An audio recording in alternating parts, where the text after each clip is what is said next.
Olá, meus amores! Estamos de volta em mais uma semana de agosto, né? A nossa segunda semana, graças a Deus.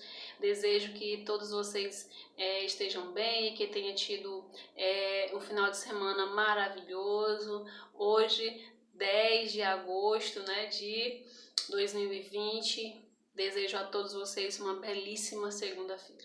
Bom, deixa eu acertar aqui umas aulas com vocês, né? Na semana passada, eu acho que tivemos uns contratempos com alguns vídeos, tá? Acredito que de português não, mas em outras disciplinas sim, mas já, como esse é o primeiro vídeo que eu tô fazendo nessa semana, eu já quero logo avisar, né? Quando eu coloquei na plataforma, eu acredito que foi trocado, tá? Na sexta-feira, o de matemática, ele foi incompleto, e aí eu mandei um áudio para vocês falando acerca da página, que ficou faltando a questão lá da página, né? Isso, que foi a página 15 e 16.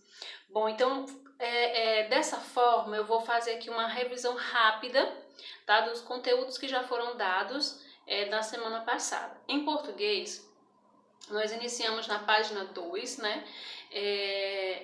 Nós fizemos uma abertura, né, na troca de ideias, e essa troca de ideias eu pedi para que vocês respondessem no caderno, né, de português, a primeira, a segunda, a terceira e a quarta questão, e no dia anterior eu fiz a correção, tá? E aí também eu passei o texto, né, a entrevista, não é isso? Passei o texto que era toda uma entrevista e tal, e no dia 5 eu passei, então, a atividade para casa, né, que estava lá na página 7, e foi a página 8. E também fiz a correção, tá? Vocês vão achar lá nos vídeos, tá certo? Depois eu expliquei o que era uma entrevista, quais os critérios de uma entrevista, né? Expliquei que uma entrevista é um texto jornalístico, que tem a finalidade de conhecer algumas ideias, né, da pessoa que se é entrevistada. Geralmente as perguntas elas têm que ser elaboradas com uma certa antecedência, e após o vídeo ele ser feito, né, ele é então corrigido e tal, né, para que seja bem trabalhado. O texto que foi feito, né, esse texto que a gente viu aí, ele foi um texto que quando ele foi criado, ele foi pensado, né, para um grupo, né, infanto-juvenil, né, de crianças e adolescentes, né, isso ele visava esse tipo de leitor, né, por isso que ele tem assim uma forma bem descontraída, né, enfim, isso tudo já foi falado. No dia 7, né, que foi na sexta-feira, a gente falou acerca das pontuações em entrevistas, né, e aí nós falamos da aspas, né, do ponto de interrogação, a gente falou das reticências, né, isso, e hoje, dia 8 e dia 9 foram o sábado e o domingo, e hoje a gente vai fazer a correção da página 10 e 11, tá? Então vamos lá fazer a nossa correção. Diz assim: releia um trecho da entrevista e observe a pontuação. Os pesquisadores vão para lá somente na época que tem luz do sol, então aí nós temos um ponto de interrogação, né? Porque é uma pergunta, tá? E aí ele coloca geralmente sim, mas alguns vão também no inverno para entender o que acontece nesse período. É um trabalho muito difícil para quem vai nessa época do ano.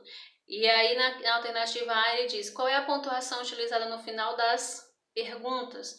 É o ponto de interrogação, né? E o B ele diz: em geral, qual é a pontuação no final das respostas?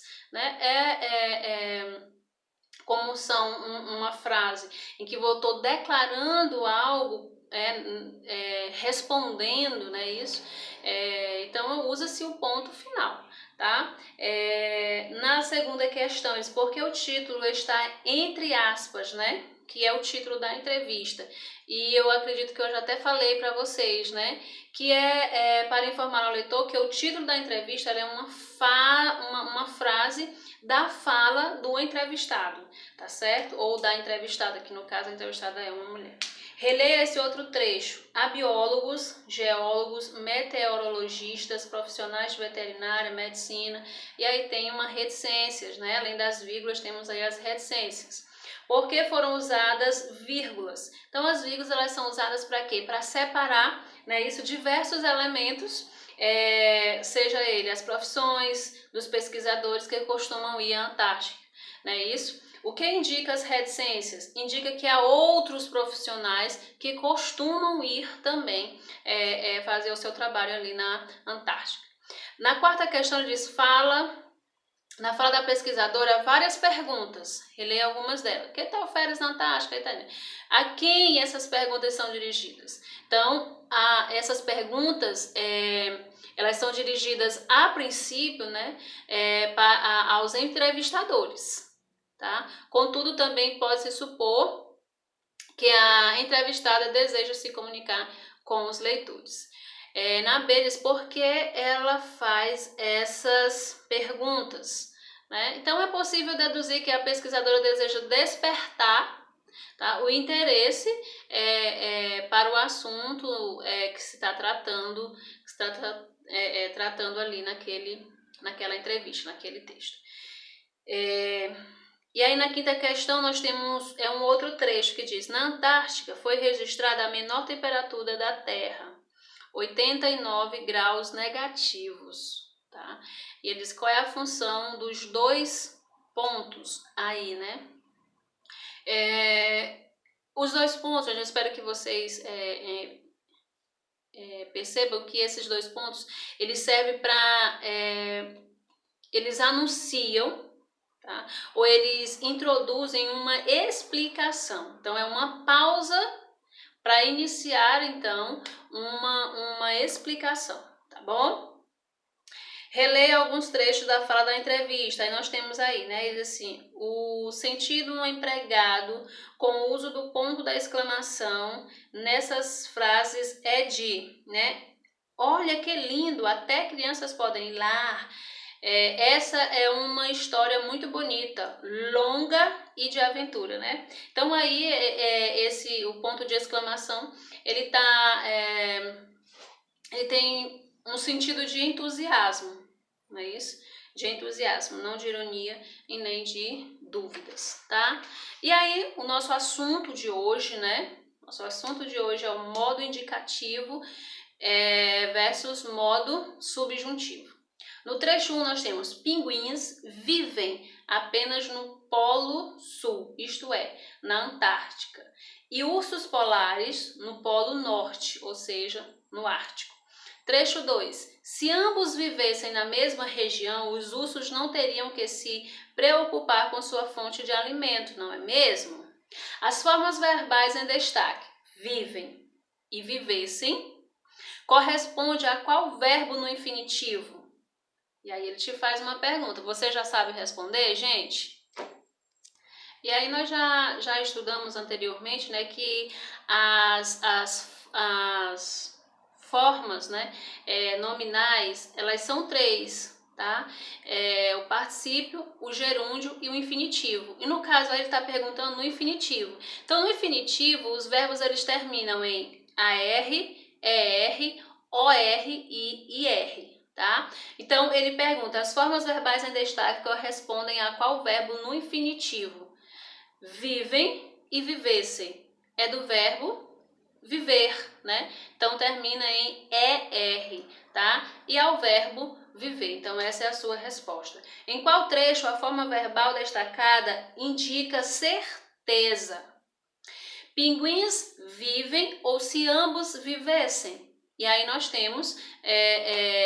ele pergunta em que modo essa forma verbal, ou melhor, em qual trecho a forma verbal destacada indica certeza. Então, é no vivem, né, gente? Por quê? Porque está dizendo pinguins vivem, então eu estou afirmando, eu estou tendo certeza, eu estou dando uma resposta com clareza, né? Vivem. Agora, quando gera uma dúvida, se ambos vivessem, né? Se, né? Tem o se vivessem, né? Em que modo essa forma verbal está conjugada? Então, ela está conjugada no indicativo, no subjuntivo ou no imperativo. Ela está no indicativo, ela está indicando alguma coisa, ela está te afirmando, né? Então, ela está te indicando. Pinguins vivem no indicativo. Tá? Em qual trecho a forma verbal destacada indica hipótese, possibilidade? E aí nós temos lá, né, no viver-se, então no trecho 2. Tá? Em que modo essa forma verbal ela está conjugada? Ela está aí no subjuntivo, né, que é uma hipótese. Não se tem, né, não temos a certeza, é o se, né? Há uma como é que eu posso dizer? Uma suposição, né? Essa a pergunta, a palavra que eu estava procurando. E na segunda questão diz, releia as colunas identificando as atitudes em relação ao que é dito e ou escrito, tá? Indicativo A, B, subjuntivo, C, imperativo. Indica possibilidade, probabilidade de algo acontecer. Então, isso é claro que é o subjuntivo. Então, você vai colocar aí B. Indica certeza em relação ao que está sendo dito. Então, aí, gente, eu estou indicando, já está dizendo, indica, né? É a certeza, então é o A. Indica ordem. Ordem, nós estamos aí no imperativo, tá certo? Então, nós já sabemos que modo indicativo, ele tem uma certeza, né, isso? E o modo subjuntivo, ele indica uma possibilidade, tá? Uma probabilidade de que algo pode acontecer. Ou que se algo acontecer, né? Se algo acontecer, instantaneamente, né? Isso vai favorecer, né, a alguma coisa, seja ela positiva ou seja esse algo positivo ou negativo, tá certo? Então, avançando um pouco mais, nós temos aí o modo indicativo, futuro do presente versus futuro do pretérito, tá? E aí ele diz, releia novamente esse trecho e observe a forma verbal em destaque. Se ambos vivessem na mesma região, os ursos não teriam, e aí nós temos em negrito o teriam, que se preocupar com sua fonte de alimento, não é mesmo? Observe que nessa frase o verbo teria está relacionado ao verbo vivessem, né? Se ambos vivessem na mesma região, os ursos não teriam de se preocupar com sua fonte de alimento.